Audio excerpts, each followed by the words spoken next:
నమస్తే జనగామ. జనగామ జిల్లా ప్రజల ఆత్మగౌరవం. నేను ఒక న్యాయవాదిని. జనగామ జిల్లా కోర్టులో EP3 ఆఫ్ 2023 కత్తుల Rajireddy versus agriculture officer Jangaon case విషయంలో వాదిస్తున్న పరిస్థితుల్లో మరి అటాచ్మెంట్ ఆర్డర్స్ ఇష్యూ అయిన తర్వాత వాటిని జిల్లా కలెక్టర్ గారికి సమన్స్ జిల్లా అగ్రికల్చర్ ఆఫీసర్ తీసుకుపోతే ఆ రోజు సమన్స్ విషయంలో జిల్లా కలెక్టర్ గారు వారిని దూషించి, ఎవరైతే ఆర్డర్స్ పట్టుకుపోయారో వారిని దూషించి పంపినందుకు వారు కూడా ఆ రిపోర్ట్ రాసి జిల్లా ప్రధాన న్యాయమూర్తికి సబ్మిట్ చేసింది. జిల్లా కలెక్టర్ గారు పిలిపించుకొని కోర్టు సిబ్బందిని దూషించిన విషయం రాసింది. ఆ తర్వాత ఆ అటాచ్మెంట్ ఆర్డర్స్ మీద హైకోర్టులో, ఈ కేసులో నేనే వాదిస్తాను. హైకోర్టులో వీళ్ళు CRP అని వేసి ఈ అటాచ్మెంట్ ఆర్డర్స్ మీద స్టే కొరకు అడిగారు. ఆ కేసు నేను హైకోర్టులో వాదించాను. హైకోర్టులో జస్టిస్ నందా గారి ముందుకి ఈ కేసు వచ్చినప్పుడు వాదించి, జిల్లా కలెక్టర్ గారు ఎలా దూషించారు, ఇట్లా చేసిన వాళ్ళకి న్యాయపరమైన హక్కు లేదు అని వాదించినందుకు దృష్టిలో పెట్టుకొని, అది జరుగుతున్న క్రమంలోనే ఇక్కడ అన్నీ కూడా ఒక రౌండ్ టేబుల్ సమావేశంలో నన్ను పిలిచినందుకు నేను పోయి మాట్లాడినందుకు మేమన్నీ ప్రజా సంఘాలతో కన్వీనర్గా బాధితులందరినీ మేము ఏకం చేసినప్పుడు ఆ బాధితులందరూ ఏకమైనప్పుడు బాధితుల పరిరక్షణ కమిటీ అని కన్వీనర్గా కూడా నన్ను ఎన్నుకోవడం జరిగింది.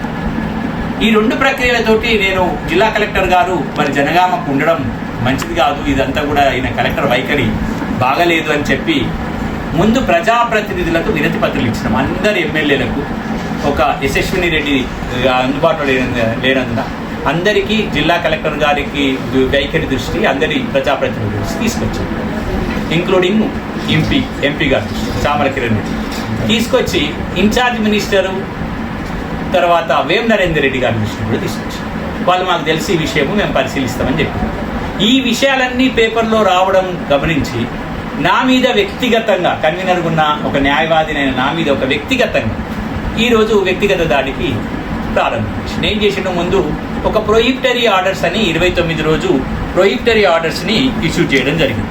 ఈ ప్రొహిబిటరీ ఆర్డర్ అని పెట్టి హెడ్డింగ్ పెడితే ఏమని పెడతాడు ఈ ప్రొహిబిటరీ ఆర్డర్లో అంటే, ఆయన ఈ ప్రొహిబిటరీ ఆర్డర్లో ఏం చెప్తాడంటే, మేము ఒక ప్రెస్ మీట్ పెట్టినాము, ఈ ప్రెస్ మీట్లో ఒక వాళ్ళకు డైలీ రిపోర్ట్, ఇంటెలిజెన్స్ రిపోర్ట్ ఉంది, కలెక్టర్ కార్యాలయంలోకి చొచ్చుకొని వచ్చి ఆ 2 టీ స్టాళ్ళను కూడా పెడతారని మాకు ఇంటెలిజెన్స్ రిపోర్ట్ ఉంది, కాబట్టి మీరు ఎటువంటి ధర్నాలు అవి చేయొద్దు, 144 సెక్షన్ విధిస్తున్నాడు చెప్పిండు. కానీ అది 144 సెక్షన్ లేనేలేదు అక్కడ పోయి చూస్తే. సరే, ఏదైతేనేమి దాన్ని పట్టించుకోలేదు. ఉద్యమం చేస్తున్నప్పుడు ఇదంతా కూడా ఉంటుంది, ఒక న్యాయవాదిగా దాన్ని పెద్దగా పట్టించుకోవద్దు అనుకున్నాం.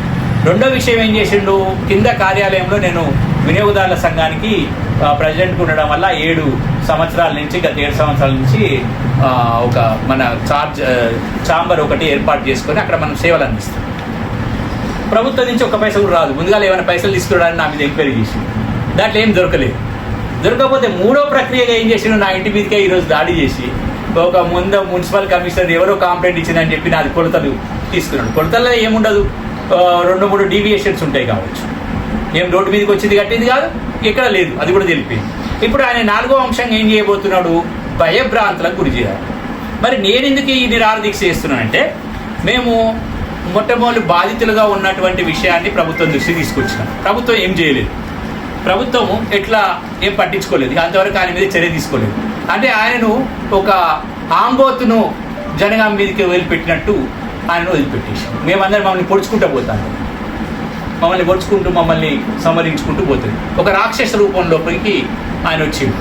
ఆ రాక్షస రూపంలోకి వచ్చి మమ్మల్ని చంపడానికి ప్రయత్నం చేస్తున్నాం. అందరి జనగామ ప్రజలు చచ్చిపోయే బదులు నేనే ఒక విషయంగా ప్రభుత్వం దృష్టికి తీసుకురావడానికి ఈరోజు అమర నిరాదీక్ష కూర్చున్నాను. నా అమర నిరాదీక్ష వల్ల ప్రభుత్వానికి ఆయన మీద ఎంక్వైరీ చేయండి. మరి అక్కడ సిరిసిల్లాలో ఏం చేసిండు ఎంక్వైరీ చేయండి, ఇక్కడికి వచ్చినాక ఎంక్వైరీ చేయండి. ఈ మధ్య కాలంలో కొన్ని రాజకీయ పార్టీలు పిలిపించుకొని వాళ్ళతో ప్రెస్ మీట్ పెట్టించి, అటు బీజేపీ పార్టీతో అయితేనేమి, ఇటు కాంగ్రెస్ పార్టీ వాళ్ళని పిలిపించుకొని నా వైపు చెప్పండి ప్రెస్ మీట్ పెట్టి, మరి ఇట్లనేమో చేస్తున్నాడు. ఆయన అధికారాన్ని ఉపయోగించుకొని ప్రజల మీద దాడి చేయడం ఎంతవరకు కరెక్ట్? మరి మేము ఏం చేస్తున్నాము అనేది జనగామ ప్రజలకు తెలుసు.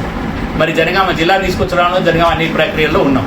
కాబట్టి నా మీదకే ఒక న్యాయవాదిగా ఉన్నటువంటి నా మీదకే చేస్తే రేపు మిగతా ప్రజల విషయం ఎట్లా ఉంటుంది.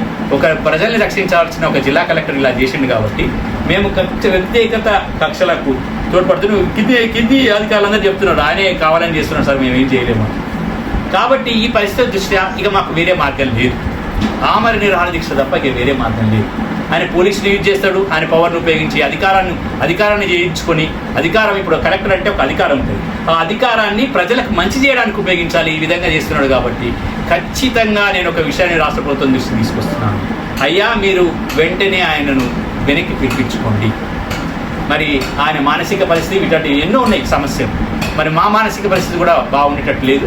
వెంటనే మీరు ఒక చర్యను తీసుకోండి. చర్యను తీసుకోకపోతే నేను ఆమరణ నిరాహార దీక్షను ఆపేది. ఇది ఆమరణ నిరాహార దీక్ష నేను చనిపోయేంత వరకు నేను డిసైడ్ అయిపోయినాను. ఆయన ఎట్లయితే డిసైడ్ అయ్యిండో, జిల్లా కలెక్టర్ ఎట్లయితే మమ్మల్ని బలి చేయాలని డిసైడ్ అయ్యిండో, మేము బలి కావడానికే రాజ్యాంగ రీత్యా కాన్స్టిట్యూషనల్గా ఈ గాంధీ మహాత్ముడు చెప్పినట్టు, ఈ అంబేద్కర్ చెప్పిన రాజ్యాంగ పరంగా మేము ఆమరణ నిరాహార దీక్షను కొనసాగిస్తాం.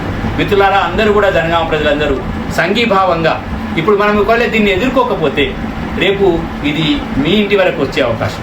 నేనేం తప్పు చేయలేదు, కూడగొట్టుకోమనండి, ఏమైనా చేసుకోమనండి, కానీ ఈ విధంగా చేయడం చట్టరీత్యా తప్పు అని చెప్తున్నాను.